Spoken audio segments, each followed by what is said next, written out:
Welcome to rProRevenge, where 2 out of line girlfriends get exactly what they deserve. Our first story comes from a throwaway account. In late May 2016, I asked my crush, Kate, of 3 years out on a coffee date. 3 days later, we made things official. For the next 7 months, our relationship felt too good to be true. We clicked on so many interests. So we hardly ever disagreed on anything. We were very open with each other, which led to an incredible sex life. We both had good jobs, so we had money to spoil one another, and her families were both enthusiastic about our relationship. In January 2017, I was accepted into my country's Armed Forces Reserve program as a combat engineer. I underwent basic training from February to late April and was up until then the hardest thing I had ever done. There were several times I thought I wouldn't graduate, and the only thing that kept me going was Kate's words of encouragement over texts and calls. She was there when I received my BTC certificate, and never let me forget how proud she was of me. As part of my job in the reserves, I would have to go away in the summer for advanced training between early June to late August. Kate fully supported me going 400 kilometers away to the training center and spending almost our entire summer break on work to further my military career. The summer was brutal on me. I was a social outcast from every clique that formed on our course and was the butt of several jokes. My self-esteem plummeted through the floor. But Kate's belief in me was what made me prevail. I passed his 5th best on course, and I owed it all to her. The decline. Things between us started to sour after returning home. According to her, I wasn't as spontaneous and outgoing as before I went away. I was dismissive, took small jabs and jokes as personal insults, and would rather stay in, watch movies, and have sex instead of going out. Unbeknownst to the both of us, I had developed some nasty social anxiety due to the events of the summer. And it started to affect our relationship. Nearing our 2-year anniversary in 2018, we got into a heated argument over a small misunderstanding and subsequently broke up. I was incredibly distraught before she texted me 3 days later and said she wanted to try and fix things. I didn't see her for 3 weeks, but we kept in touch every day, slowly mending things. When we officially got back together, nothing felt the same. Every time I talked with her, it was as if I was walking on eggshells, and it only worsened my anxiety, which in turn hurt our already damaged relationship. Then things finally came to a head at the end of July. The hurt. While in school, Kate had met a dude named John. She saw in John what she used to see in me, and they quickly became very close friends. He can hold her through our breakup and every little time I messed up afterwards. For the record, I knew of John, but never thought Kate would ever do anything with him. One night after work, we had planned for me to stay the night at Kate's place. I arrived to see the two of them chilling on the living room couch. Kate said that John had dropped by for a spontaneous visit, and he was just leaving. After John left, she became cold and distant. I slowly accepted that our relationship was dead and asked her how things were between us. She echoed my thoughts, and we agreed to break up the next day. She said I could stay the night one last time, seeing how it was late, and she was still worried for all of me. From there on, until she fell asleep, Kate became uncharacteristically glued to and protective of her phone. In the past, she wouldn't care if I glanced over to catch her and her friends texting about whatever, but now she did her best to hide the screen from me.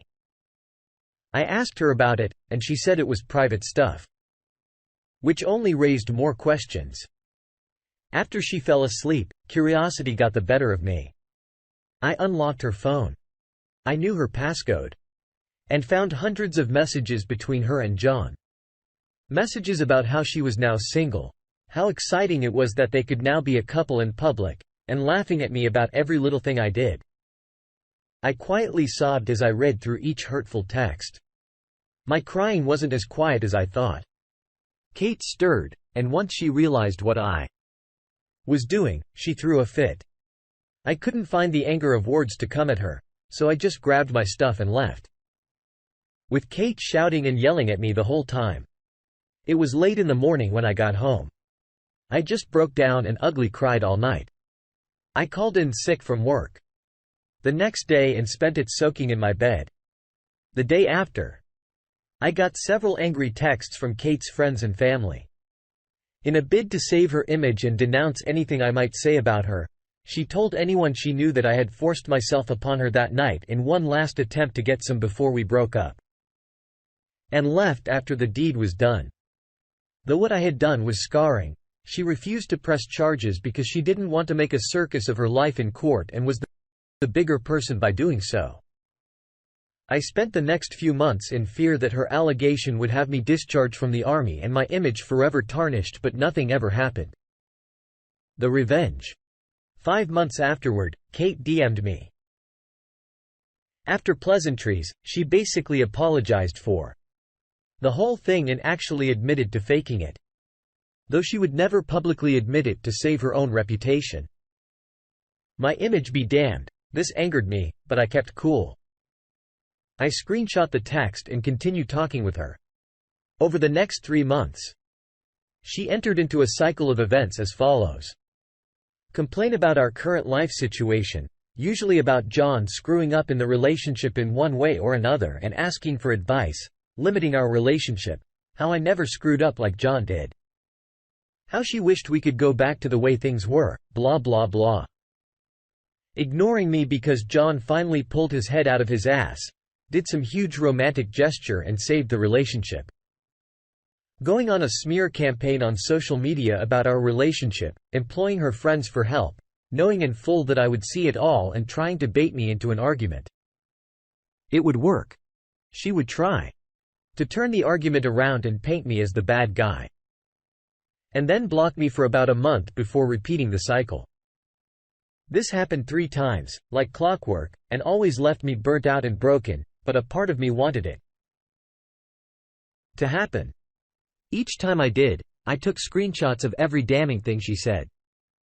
I had a full SD card of everything I compiled before I finally decided it was time. Making several picture copies of the worst text messages I caught, I bought several manila envelopes and mailed them to everyone I thought would matter to Kate. Her parents, grandparents, extended family she was super close with, best friends, work boss, coworkers, teachers, whoever I could find a mailing address for. I made sure that anyone getting the envelope would know that the texts were between me and Kate and sent them off. Within 3 weeks, I got results. Some of the people who messaged me to shame and insult me before now apologize for their words.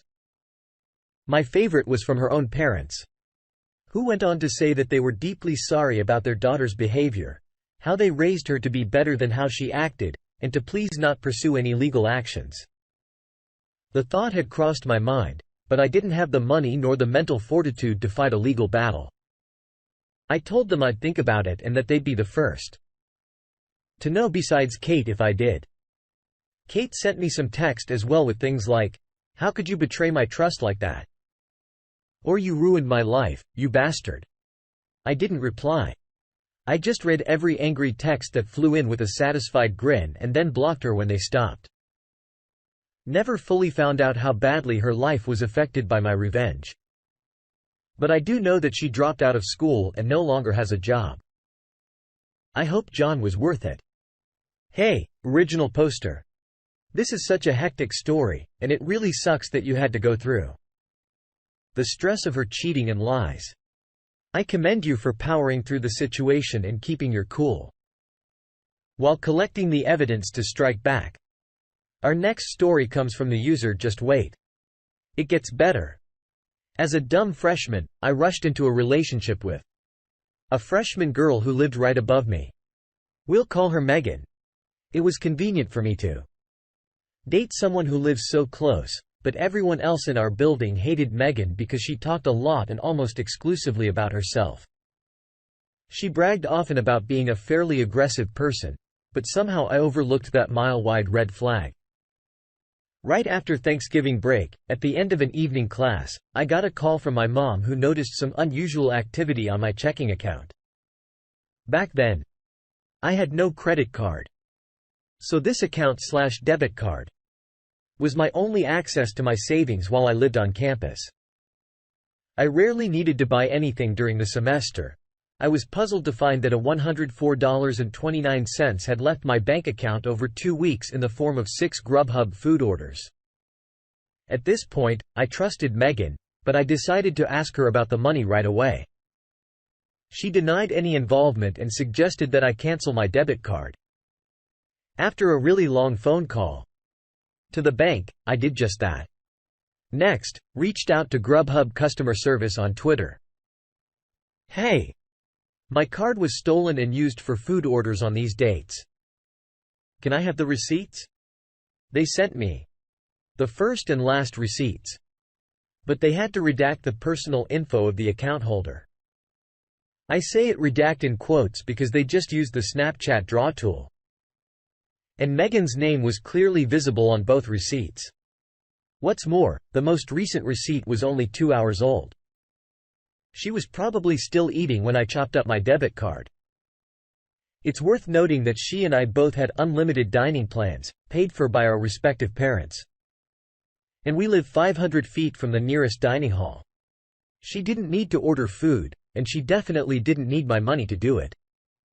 So I texted her again. "I have the receipts from Grubhub. Are you sure you didn't make those orders?" Her reply: "You for suspecting me. Fairly aggressive, wouldn't you say?" I hatched a plan to collect security camera footage of her picking up the order from that evening. However, by midnight, Megan arrived at my door in tears and confessed to everything. Plus, she admitted to being a serial shoplifter. Exhausted, I sent her away and decided to deal with everything in the morning. By the next day, everyone in our building seemed to know what was going down, probably because Megan had already begun broadcasting her version of the story. I sent Megan a breakup text and decided that a $104.29 was a loss. At least I escaped unscathed. Right? Well, less than 2 days later, she entered my room when I wasn't looking. I was sitting at my desk when I noticed her standing silently behind me. "Megan, give me my stuff." "Where's my stuff?" "Me? What stuff?" "Megan, you know, I did not know." She tore through the room looking for something that she refused to identify. Just as quickly as she came, she was gone. And I locked the door because obviously this wasn't over yet. Within a minute, she was back. She stood outside my door, knocking and demanding a letter back inside. The knocking quickly got more violent. She started shouting, "I know you're in there," and opened the mother door. Mind that we lived in this building with students in our program who all know each other, and all of them could hear her? Pretty quickly, Megan was rattling the handle of my door. Next, she began throwing herself at it, shoulder first, trying to break it down. I live next door to my RA, but judging by the lack of any intervention, he was elsewhere. So I whipped out my phone and texted him to send backup. Meanwhile, I saw my heavy wooden door bending and buckling. I even heard it crack a bit. My RA was on duty in another building, so he sent 3 of his colleagues to de-escalate the situation. They brought Megan downstairs where she revealed that the stuff she wanted was just the T-shirt and keychain that she gave me for my birthday. Whatever. I let her have those. I still just wanted this to be over. However, once I shared my story with the resident life staff, they filed university paperwork to place a no-contact order between me and Megan. They also recommended I contact the Canvas police, who then told me I should get my stolen money back in small claims court. I couldn't even get there without a car or money to pay for an Uber. Sorry, Judge Scott. At the request of the campus police, I also contacted the Title IX office at my school, sending them the story of everything you've read so far. They were interested, to say the least, although I didn't want any trouble. I just wanted a clean breakup and a fresh start, but a Title IX representative informed me that they were bringing 3 misconduct charges against Meghan: theft, threatening violent behavior, and inciting an intervention by university staff. The representative asked me to serve as a witness in Meghan's disciplinary hearing the next semester. I tentatively agreed. Right before the representative set the hearing date for February 14, Valentine's Day. I thought it was a joke, but they really did that. When the day of the hearing finally arrived, the no-contact order was still in effect, but a few of my friends had kept tabs on Meghan. For starters, she failed all of her classes in the fall. Someone in my math course who confessed that Meghan had tried to sleep with him while she was dating me, and he had to repeatedly tell her no. Even worse, Meghan kept telling a twisted version of the whole story to try to turn my friends against me. So when I found out that she had found a new boyfriend, it felt good to know that the V-Day disciplinary hearing ruined whatever evening plans they might have made. I arrived alone at the disciplinary board office, unsure what to expect. The board consisted of grad students and the hearing was expected to run into the night. Unlike me, Meghan did not come alone. She brought both of her parents as character witnesses. That wasn't even a thing here. This wasn't a real courtroom, as you'll soon see. And that's not all. Meghan's parents also paid a lawyer to defend her against the charges. The board knew that was unnecessary, but Meghan's parents believed so strongly in their daughter's innocence that they had already paid this 3-piece suit to make her case. In the name of fairness, the board members offered me pro bono legal representation, a junior economics major who we'll call Jimmy. Jimmy had already read my account of the events from the fall, and thanks to my screenshots of Grubhub receipts, he said there was an okay shot of the charges sticking. Then I told him something I'd kept secret for months. When Meghan tried to break down my door and I whipped out my phone to text my raw, I also filmed the whole thing. Jimmy couldn't get enough of the video. There was Meghan kicking and screaming and clearly trying to break into my dorm room. It was all the evidence I needed. And no one saw it coming. In the hearing, when the time came for me to take the case against Meghan, Jimmy played the video on a big screen in front of everyone. The room went insane. In that instant, I realized that Meghan really had convinced everyone I was a liar. In her version of the story, I gave her permission to buy food using my account. She'd told her parents that she'd asked me politely for her belongings, which I'd rudely hidden from her in my dorm room. In Meghan's story, I was the sociopath trying to ruin her reputation before I unveiled the video. It was her word against mine. I still didn't want revenge.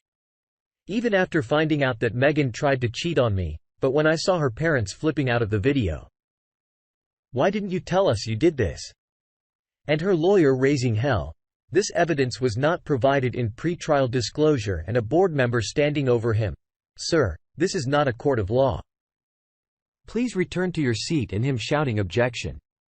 And her replying, we don't have objections. This isn't a court of law. And Jimmy, my new best friend, just trying not to laugh out loud. That's when I realized how good revenge can feel when it's fair and deserved. The board found Meghan responsible on all 3 charges. My side of the bench recommended the university terminate her housing contract and force her to pay restitution. Her side recommended only restitution and reprimand. The board compromised. Her family paid back most of the money she stole. Most because 2 of the 6 orders had the same price, and the lawyer convinced the board I had duplicated an order. And Meghan was forced to move into a different dorm building. This probably would have helped her anyway, because every student in our program's building knew everything she'd done and lied about. They wouldn't speak to her, and no one wanted to be her roommate. By the time she had to move buildings, she'd already failed all of her courses again. Having paid for her tuition, her unused dining plan, her lawyer, and her restitution, Meghan's parents finally pulled her out of school. Where are they now? Last I heard, Meghan returned as a part-time student, but I never saw her again because the no-contact order still stands. I'm now Facebook friends with the guy Meghan tried to seduce. Oh, and Jimmy and I connected on LinkedIn. As for me, well, I know. Longer date fairly aggressive people. Wow. First, she steals original posters' money for literally no reason because they had full dining accounts. And then attempts to cheat on him. It's clear this girl didn't care about our original poster. While the punishment she is facing is pretty extreme, she brought it upon herself, and revenge was necessary. Good job, necessary.